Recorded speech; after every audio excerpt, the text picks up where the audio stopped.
He led a nation through one of the darkest seasons of modern-day history, and today he's sharing how things really went down during his time in office. Former Prime Minister of Australia, Scott Morrison, joins us on This Ministry Now to share about how his Christian faith played a critical role in his leadership during the pandemic, how he's navigated life's toughest battles, and what it really means to choose faith over fear in this hour. If this video impacts you today, be sure to leave us a comment and don't forget to like and subscribe to be the first to see our latest videos. Welcome back. If you're just joining us now, you're watching Ministry Now. Rachel and I are so glad that you're joining us. Well, today's guest reflects what it means to be a faith over fear leader. His strong faith helped him navigate some of the biggest challenges in Australia's recent history, as well as the vicious and brutal attacks from a wide range of people and the press, inspiring the courage in us all. Let's give a warm welcome to Australia's 30th Prime Minister, Mr. Scott Morrison. Yay! Welcome to Daystar. Hey, Josh. Thanks for coming out. Oh, man, it's great to see you here. Hi, Rachel. Good to have How you are with us. Nice to see you. Well, you have been pretty busy since leaving office. I have, but how good is that worship team? Yeah, so good. I was quite lost in all that. That was terrific. You know, it's a real great thrill to be here. So yeah, I have been pretty busy, but we've written the book. But more importantly, moving on. You know, God always has seasons in your life. Great blessing to have the season I had as Prime Minister, but now there's new seasons. So yeah. Yes, well, thank you for writing this book, Plans for Your Good, a Prime Minister's testimony of God's faithfulness. I love that title, don't you? So just before we get into the interview, when you were in office, you were constantly meeting with world leaders. I mean, we've got some pictures. You were regularly with different presidents of America. True. Well, there we go, President Biden, also the Prime Minister of India, former Prime Minister of Japan, there at the White House. You met the Queen. We're on height order there. Yeah, height order. That's really well choreographed. That's the Prime Minister of England. Yeah, Boris Johnson. He's a good mate. We were in Israel together just after the attacks. Yeah. Wow, and Chancellor Angela Merkel from Germany, the head of Germany at the time. So you really had a lot of, there you are at the G7 with France's president. And President Biden of the USA. So you really were on the world stage. You had a lot of pressure on you, didn't you? Yeah, we did. But the thing about Australians is we tend to speak our minds in forums like that. Are you familiar with that, Rachel? Listen, I learned that the hard way. It's cheeky Australian. Yeah, we'd like to speak our minds, and it saves a lot of time. Yes. And I found in forums like that, we have a pretty unique view on the world where we are. We're surrounded by developing countries. And so that gives us a unique understanding of environments and places that are very different to our own. Plus, we're on a different time zone, and we're right in the middle Indo-Pacific. We're looking up into China, where we live in a very sort of amongst a range of different Asian societies as well, with different types of beliefs often, and all the way up to Japan and Korea. So it gives us a different take on the world, and I just found it a great opportunity when I was there to give that take and that perspective. And that's what, you know, we really sort of did say, hey, what's going on in what we call the Indo-Pacific with China? We need to wake up, and we need to resist this. We've seen this movie before. Eric has written, he had us before. He's written about that movie before. Yeah. And we've got to stand. Yeah. Yes, absolutely. So hello to everybody watching on Foxtel in Australia, VAST, the IS-19 satellite, all of our friends all across America, Canada, and around the world. Prime Minister Scott Morrison. In America, once you're a president, you're kind of always referred to as a president, but in Australia, we're a little more relaxed and laid back. So we were told to call you Scott, but that doesn't feel natural over here. It feels natural to me. In Australia, I'm often called Scomo, which was a nickname I picked up when I was in politics. And wherever I go in Australia, hey, Scomo, well, that's down to the footy at the beach, out wherever I happen to be. We're a lot more casual about our politics and a lot more familiar about it. And there's upsides to that. It means you can it's easier to connect. I think people feel they can come up and chat to you. And you have your security detail when you're in those sort of things as well. But, here in the States, it's different. And there's a lot of respect for the office here, regardless of who holds the office. And I've always loved that about the United States. I remember, at times when people would go, what's going on in America? And I said, well, you know what? They're a great democracy, and democracy always wins in America. Okay. Before we get in, there's so much to discuss about your time in office and what the Lord did through your leadership. But before we get to all of that, I want to get to know Scott from an early age. How did you come to know the Lord? Because I know your faith is such a big part of your life. Yeah, I grew up in a Christian family, a great Christian family. It was a Presbyterian church originally. And my parents, they were very practical Christians. They ran a thing called Boys and Girls Brigade, which is like, what do you call Scouts here in the United States? Scouts? Boy Scouts. Boy Scouts, yeah, and Girl Scouts. They ran that, but it was in the church. They did this for 45 years, every Thursday and every Friday night, their entire lives. Wow. There was a real. I grew up in a family that where if you had a faith, it meant something. You lived it out and you served. And we used to talk about life isn't about what you accumulate; it's about what you contribute. They're the values I grew up with. And when I was about 12 years old, my father took me down to a boys' brigade camp, and in the big marquee at the end of the week there, which was a lot of fun. I gave my life to the Lord. I found myself on my feet. I can't remember what the pastor said that day, but I tell you what, when I felt called, I just obeyed. And as I walked out, I felt a peace that I'll never forget, and it stayed with me all of my life. That peace that surpasses all understanding. Exactly. It was a genuine feeling that you know when people give their lives to the Lord, the angels rejoice. And it was I could almost hear it. How did you know that you wanted to go to politics, or when did the Lord put that desire in your heart? Well, I think my father was a local mayor. And so I got my exposure to that. He was a very busy man. He was a policeman. He was the chairman of the parish, council. He did all the things. He was always doing stuff, my dad. And so the time I got to spend with him often when he was campaigning, and we were out putting things in letterboxes, and it was just time we sort of bonded and shared. So I just felt comfortable in that space. And you never know where you're going to end up. And so when the opportunities sort of came, I sort of found myself moving towards it. And at one stage I was planning, I write about it in the book, that I was going to go to a Regent College in Vancouver and sort of train to be a pastor or do something like that, or Bible teacher. But God had other plans.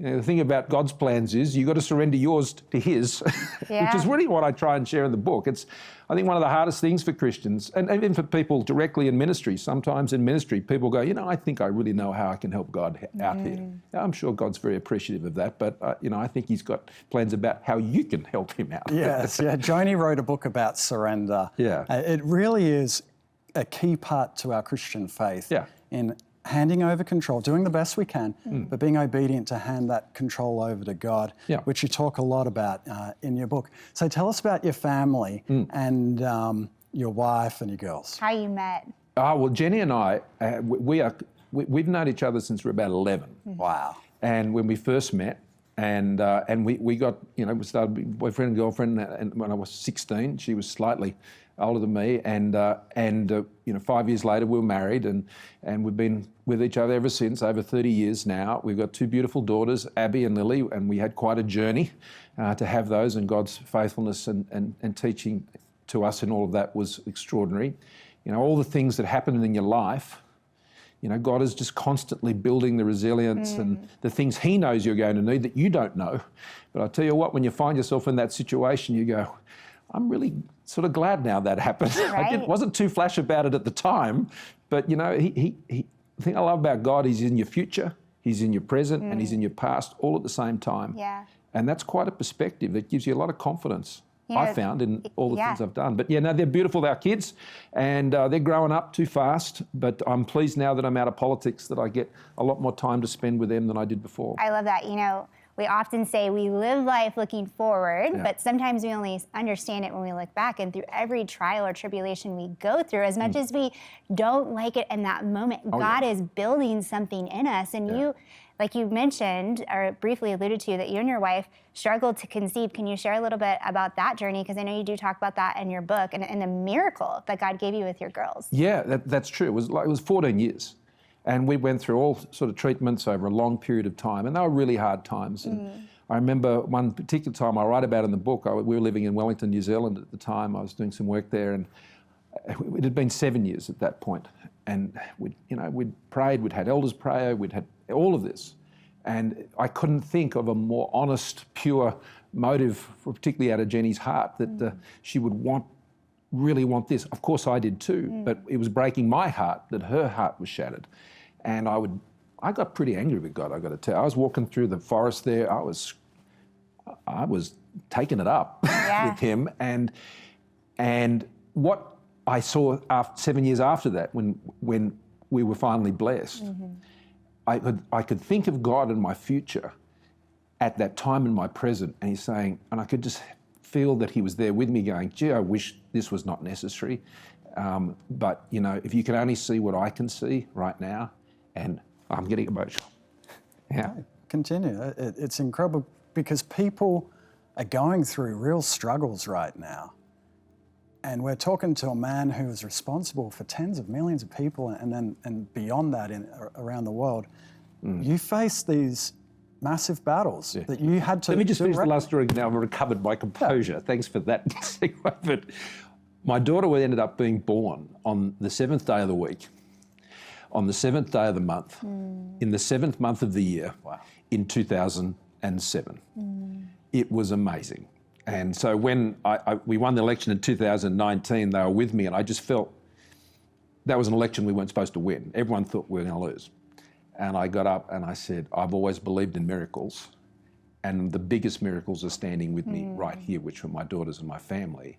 And that was my way of just trying to acknowledge God in that moment, but not just that moment, the blessing he had been throughout my life. Yes. I love that. You know, every time that we get to experience a miracle, it gives us greater faith for the next one. And I remember when you were elected, actually Josh's mom was over from Australia, and she called Josh up. She's like, oh my goodness, you got to come up there. And they were watching on their phones. You remember that moment? Yeah. Can you recount kind of what you're thinking? Because we all, I mean, everything said there's no way he's getting in. And we were all rooting for you. You know, as a believer, we thought this would be amazing for someone like this that carries such a deep faith to be in office. And so we were shocked. It really was the miracle election where you got voted in. Take us back to the moment where you found out that you were going to be the next Australian Prime Minister. Well, it came in two phases. The first one, Australian politics is different to US. For a start, it's a parliamentary system. So for those who are following, listening, watching, who don't understand, you all get elected into the parliament, like the Congress, and then all the members of your party decide who your leader is, in the US case, like who the speaker is or the minority leader is. And that person becomes the Prime Minister. And so the Prime Minister can change any given Tuesday in Australia when the party members meet. And on this particular day, it was quite a tumultuous event, and the then Prime Minister, Malcolm Turnbull, was voted out by his party, and I got voted in the space of 1 week. Yeah. And it was quite a tumultuous week. I write about it, but throughout that time, I just didn't feel that was exactly my preferred time for these things. I had two young daughters. I loved the job I was doing. I was very supportive of the Prime Minister we had, and we're getting some things done. But you know, God, in that situation, when we finally got to the day when people had to vote, I put up my hand, and it's a bit like, you know, when, you know, he called on Moses to raise his staff. We're all called to do that at some time. I didn't know whether I was going to win or I was going to lose. All I knew was I had to put up my hand, and you got to trust God with what happens next. Yeah. I think one of the things about whether it's in politics or in business or whatever walk of life you're in, you know, God's not a vending machine. Prayer's not a vending machine. Oh, I'll have faith and it'll turn out exactly the way I want it. No, it'll turn out the way, if you're obedient to him, the way he wants it. Now, it may not always be the same thing, and that's, I think, the challenge of you say, is of surrender. Yeah. And that's a daily, you know, and God knows it's hard. Yeah. Talk about the newspaper headlines after you were elected. The week before the election, a dear Christian friend of mine who was a parliamentary colleague, Lucy Weeks, said to me, oh, look, they've got a whole bunch of people up on the Central Coast in New South Wales who are praying for you. And they want to pray for what you want to be written on the papers the day after the election. And I just said, Scomo's miracle. And then that's exactly what was on the front page of the Courier Mail. Goodness, look, you see it on the screen right there. It was incredible. So I've got that very thing framed in my office back home, because it's just a constant reminder. Yeah. You know, it's a bit like the 7th of the 7th of the 7th with Abby, or this, or a day when I walked into a gallery up Central Coast, again, very spiritual place, the Central Coast, Darlene Scheck has got a Yes. great church there. Darlene, she was with me when we launched the book the other week. And anyway, I walked in and I was feeling a bit low. And I just looked up at this amazing photo of this soaring eagle. And my mind went immediately to the wind, being risen up. And, God has a way of just encouraging you. Yeah, putting you in the right place at the right time and taking those steps of obedience and just trusting the Lord with the outcome. And He definitely had a purpose for you, because you entered in a really difficult time. Talk about kind of the state of Australia when you took over. Yeah, well, particularly at what became the state. I mean, we were in drought in some parts of the country. We'd been in drought for 6-7 years up in Queensland. That quickly moved to fires. Then the pandemic hit. At the same time as drought, when the drought started to break, we got floods, where we had an inland sea in North Queensland, and people's entire 30, 40 years generational farming wiped out in the space of 48 hours. And I actually knew that area really well, because my uncle had a sheep station and cattle station up there, which I'd visited when I was young. And so I knew the place reasonably well, and we just went straight up there, and we were just going from property to property and listening to people and seeing how we could help. So there was a lot going on. Then there was a pandemic, there was the global recession that followed. At the same time, we had a rising and assertive China and Xi Jinping, who pretty much the veil was off now, and he was being pretty clear about what his intentions were, and those intentions were to try and single Australia out and bully us as a strong friend and ally of the United States, and send a message to everyone else. And I just knew, if they crack us, then where does that leave all of our allies and friends? And I just felt, we can't allow that to happen. We're going to stand our ground here. And the Australian public was so supportive. And they threw trade sanctions at us. They cut off all diplomatic relations. They sought to humiliate, embarrass us at every opportunity. But I called them out on the pandemic, and we made sure that they couldn't come and run our 5G networks and all of this. They got pretty upset. And I remember going to a G7 meeting in Carbis Bay in the UK with Boris Johnson, who's a great mate. And Boris gave me the floor to really just share what was going on in our part of the world, which was important, because these were leaders out of Europe and other places which were not as connected with what was happening in the Indo-Pacific, other than Japan. And so I was able to say, this is what's going on. They're looking to change the world, and not in the favour of freedom and of democracy. And we've got to wake up to this, and we've got to work more closely together to resist this. This is not against Chinese people. Right. This is about a Communist Party regime which is actually working, I think, at odds with the interests of the wonderful people of China. And if you need any demonstration of that, go across the Taiwan Strait and see what liberty and democracy means in Taiwan. The idea that Chinese people don't like democracy, well, no one's ever met a Taiwanese. So true. Yeah. So, Scott, you're on the world stage. You're tackling the world's second biggest superpower. How was the pressure, number one? And then number two, did prayer play a part in your decision-making process, and with maybe other world leaders as well? Yeah, it did. I spent a lot of time on my knees when I was a Prime Minister, and in many other roles, because there was so many things happening every day. It wasn't just China, it was all the other things. It was, I think, pretty reasonably now assessed as one of probably the most challenging periods since the Second World War and the Great Depression. And I write in the book about the Prime Ministers who served in those times. Well, they both died in office. So they're a little bit older than me, but that said, it was a stressful time. And so, I spent a lot of time on my knees in prayer and just sort of seeking wisdom, but I was seeking peace. See, when you're dealing with that much information and there is so much writing on it, what you want things to do is slow down in your head so you can digest it, so you can make good decisions, so you can ask the right questions. I had a lot of smart people around me, and you've got to get the best out of them. But then you've got to make calls, and you've got to make lots of them, time after time. And I just found during that, God gave me a sense of calm. Sometimes when people who don't know about faith, and they sort of look in and find that, why was he asking God about what he should do in Australia? He should just know. Well, what I did was a function of, my experience, my intellect, my policy experience, and all of these things and insights. What I found my faith did was just help me use all that to the best of my ability. And I just felt things slow down. It was like you know, in Australia we'd say in cricket it's like a fast bowler coming at you, and it's like the ball comes to you slowly. In baseball it'd be the same. You know, you can see the curve of the ball, or if it's coming dead at you. And he just gave me a great calm and a peace, just to keep my head and just keep making the best decisions I possibly could. Now, they're not always going to be right, but you know, we did come out of the pandemic with a better economy and saved 30,000 lives. So that was for such a time. I want to talk about that because Australia received a lot of criticism during the pandemic. You know, Dacer is very bold, speaking up against some of the regulations and things like that. I want to hear from your perspective. What was it like to navigate that season and kind of explain to our viewers your position on how you led Australia through that difficult time? Well, it was really difficult. And I think the first thing to understand is that, you know, I was dealing with a global pathogen. I wasn't dealing with this was biology that was going on in front of us. And John Howard, who was a great Prime Minister of Australia, gave me some great advice, and my treasurer, in any crisis, there is no ideology. You know, you've got to do what you believe is right, and you've got to get the best information. And in Australia, I think it was different to here, because in Australia and in Asia, we'd gone through SARS and MERS. So the idea is of these, you know, quite dangerous biological pathogens wiping out people. Right. That wasn't new to us. And so we came at it more from that perspective. Now, my government wasn't, and like the United States, we're a federation. So we have states and we have the federal government.